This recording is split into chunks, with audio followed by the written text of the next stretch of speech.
And I do believe that we have rotten politics, and I'm not using that as an exaggeration. Hey everyone and welcome. In this video we're going to be having a look at a man that you probably all know that I quite respect. Seems to have balls of steel. The man I'm talking about is Douglas Murray. Yes, I know a lot of you like him as well. He's a very good orator, isn't he? He's very good with his words. He's far superior to myself. But I do like highlighting what he says because it is very culture war orientated and he seems to have his fingers on the pulse, doesn't he? Well, not only has he got huge mandanglies, but he's also been putting them to very good use at the moment. He's just been over to the den of iniquity, the cesspit of hell, the city of hate, Riot Central, Portland, Oregon. Why has he gone there, you might be saying? Well, he's gone there to take a look at Antifa. Oh yes, not only did he take a look at them, he actually marched with them twice. So he really has got the big balls on this one. But this is in The Spectator and it's titled, My Week with the Baying Antifa Mob. This is Antifa that Joe Biden seems to think, and a lot of people on the left in this country seem to think it's just an idea. It's not an actual thing. It's not something solid that you could sort of say go marching with. Oh no, it's nothing like that. It's just an idea. Well, let's see what Douglas Murray says about the Antifa scum, shall we? In the days when you could still watch a nature documentary without feeling as if you were sitting through a politics lecture, I saw footage of a pack of smaller predators taking down an elephant. At the time, I remember thinking, why don't you keep running? Why don't you knock the first one off and keep going? Strangely, I thought of that elephant again when going in the very different savannah of Portland, Oregon. In recent years, this city in the Pacific Northwest has become famous for a variety of reasons. None of them good, and I've got to agree with that. We've seen the footage, haven't we, on Twitter? As one long-term resident said to me last week, this used to be a very civil town, not anymore.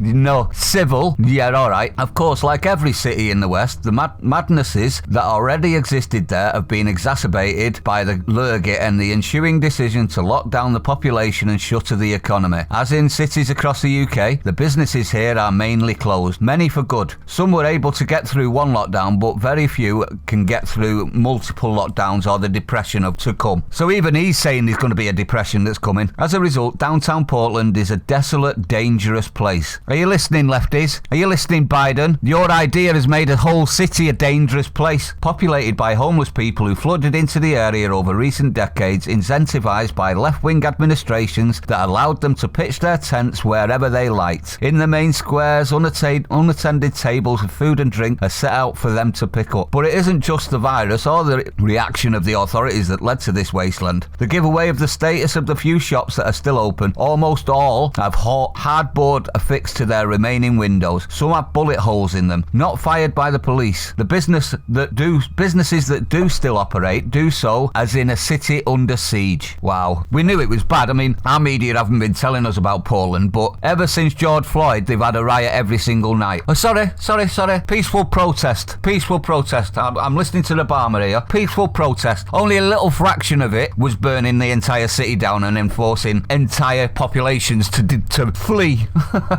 Portland has been the epicenter of a confusion that has afflicted a smaller number of activists in our own country. That is the taught perception that they live in a patriarchal, unequal, cis-heteronormative, irredeemably racist society. In time, this defamation sank in and caused a reaction. For years, the city has seen regular rioting by the far-left group Antifa in the name of pursuing non-existent fascists. These activists laid waste to their city, dragged passing motorists from their cars, hospitalised journalists whose reporting was disobliging, and otherwise turned the city into a first-world slum. After the killing of George Floyd at the end of May, protests in Portland were among the most violent in the US. They are still ongoing. The left-wing mayor forbade the police from working with the federal authorities to act meaningfully against the rioters, and at the forthcoming mayoral election, the only candidate running against him is an open supporter of Antifa. Should we have a look at this woman? Take note of the dress. Yep, they are all communist dictators. Revolutionary dictators, I might add, including Chairman Mao. Recent successful operations carried out by this candidate's favoured militia include the pulling down of almost every statue and public monument in the city. The weekend before last, it was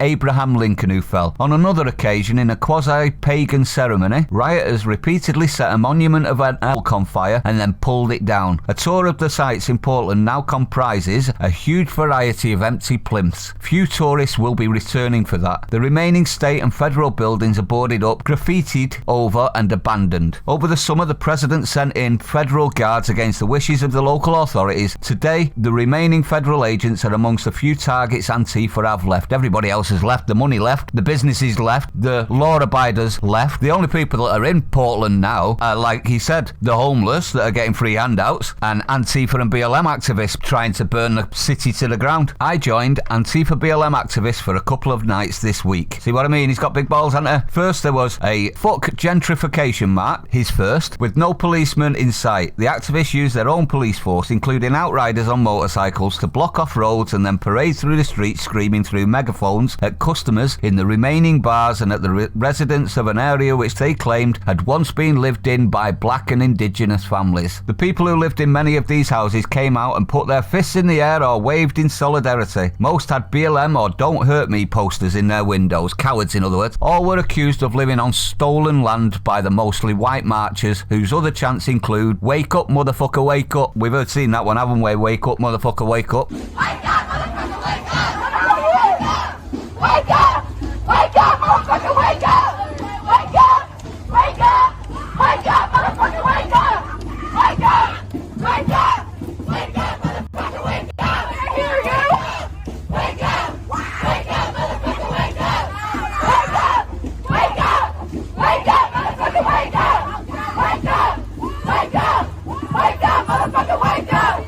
A night later, we were outside the Immigration and Customs Enforcement ICE facility by the waterfront. This federal facility was boarded up, but Antifa like to try to burn these buildings down with the occupants inside. So they murderers, attempted murderers then. This idea's looking worse and worse for Biden, is it not? The federal authorities remain opposed to this, so a cat and mouse game kicks off, one which both sides are now practiced in. The Antifa activists hurl projectiles at the boarded up facility, beating drums to work themselves up into a violent frenzy they crave. Whenever the rioters get within a certain distance of the doors, and only after sufficient siren warnings have been given, the agents of law enforcement break out, tear gas is fired and pepper bullets are used. On Saturday, the police came out shooting after fires were started in the street and Antifa made it to the door. A running battle saw the protesters chase back up for a time, only for the police to retreat under a barrage of oink noises. From the protesters including young white women, one in a pink onesie jumpsuit, shouting Nazis and screaming through megaphones at the officers about how much the officers' children would hate their fathers. You mean like you hate your father? Seems like it's a very father-hating organisation, doesn't it, Antifa? Antifa's tactic is to provoke the police into an act of violence on camera so the activists can then claim they are being oppressed. From everything I saw of the police, including being cleared from an alleyway at gunpoint, along with a dozen or so Antifa activists, I would say that most US federal agents have patience of saints.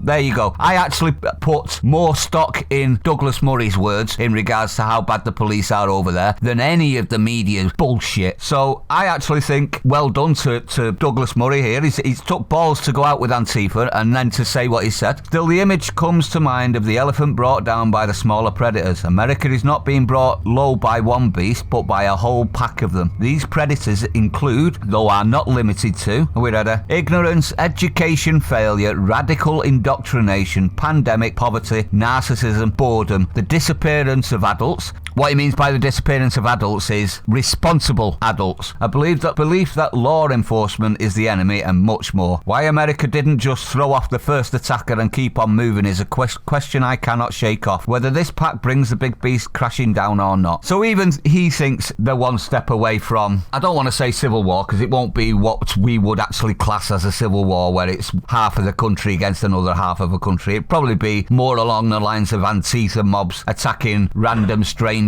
for perceived Nazism when there's no evidence. That's what this looks like it's going to be. In regards to Portland, I don't care about Portland anymore. The good people in Portland no longer live there, as far as I'm concerned. Would you still live there? I'd have had a rucksack with a tin of beans in it and left. Honest to God, even if I was as poor as you could be, I would still have left that city because of what's going on. Absolutely disgusting the way that how depraved it's become. And it seems that Douglas Murray is in firm agreement with me.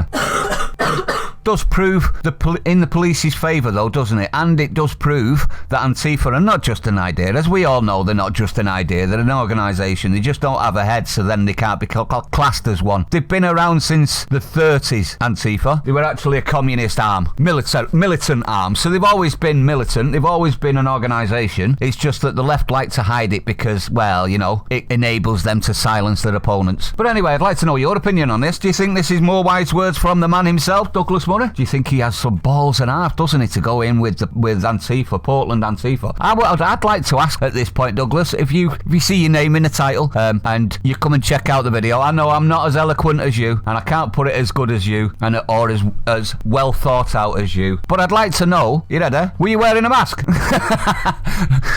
Did you get Antifa'd up? Were you all black blocked? Did you have an helmet? You understand what I mean by that? I mean, do you think that Douglas Murray could just walk around in a t-shirt? Maybe he could, because Douglas ticks a box, doesn't he? I know he doesn't like that term, sorry Douglas. But to Antifa he would tick a box, wouldn't he? I'd like to know though, it would be interesting to see a still of what you look like on the 2 nights you went out, Douglas. If you're new to this channel, don't forget to hit the like, comment, subscribe, hit the bell icon, share it out everyone. I do rely on you sharing it out, and I'll see you on the next.